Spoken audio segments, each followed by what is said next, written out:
looga qaaday in laga xukumo dalka dibadiisa.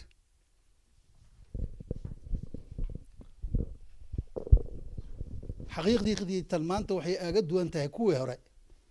shacabka Soomaaliyeed shacabkii ayaa dareemay, shacabkii ayaa ogaaday dhibka lagu hayo, hagardaamo meesha ay ka socoto ayagaana qayliyey. waa taa aragteen ayadoona qofna abaabulin, qofna ka dambaynin, shucuurtooda ayay muujiyeen, si dimuqraadi ayna u diideen. marka nidaamku wuxuu yahay in shacabka codkiisa la maqlo, shacabka rabitaankiisana la fuliyo.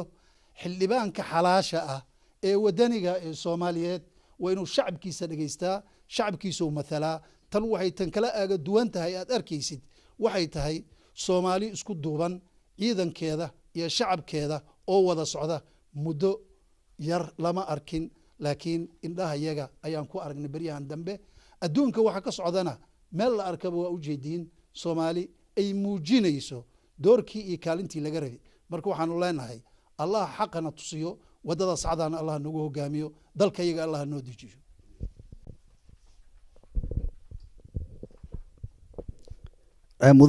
mudane gudoomiye, waxaad ka hadashay inay qof walba dalkiisa iyo dantiisa ay isleeyihiin oo meel ku wada dhacaan, haddana ay ka duwan tahay tii hore, sida dadka ay u xiise qabaan waqtiga gaaban ee dowladda u dambaysa hadda ay soo qabatay xilliga ay magacawnayeen sida ra-iisul wasaaraha ama prime ministerka.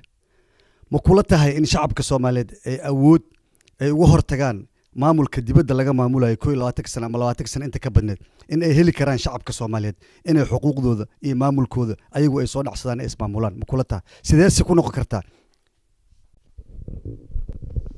waa su'aal meesha ku jirta, waa run.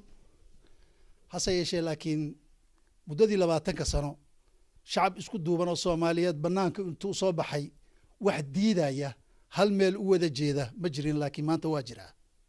u fiirso dalalka carabta waxa ka dhacay, taariikhdana baraysa. daraad bay ahayd Masar markii shacabkeeda uu soo baxay ay diideen taxriir isku weer, ay seexanayeen, ay lahaayeen maya maya maya, ayagaa guulaystay. Tunisia waa taa dalalka carabta badi ay ka socdaan. marka annaguna Soomaali haddaan nahay, shacabka iyaga mar hadduu toosay, ilaahay xaqana tusiyey, iftiin yar noo baxay, waxaan alla ka baryaynaa oo qof walba oo Soomaali oo wadanina aan leenahay, iftiinkaas ha kordho, doorkii uu leeyahay ha ka qaato asaga. taasna waxaan qabaa ilaahay hadduu yiraaho in lagu guulaysan karo ayaan aaminsanahay.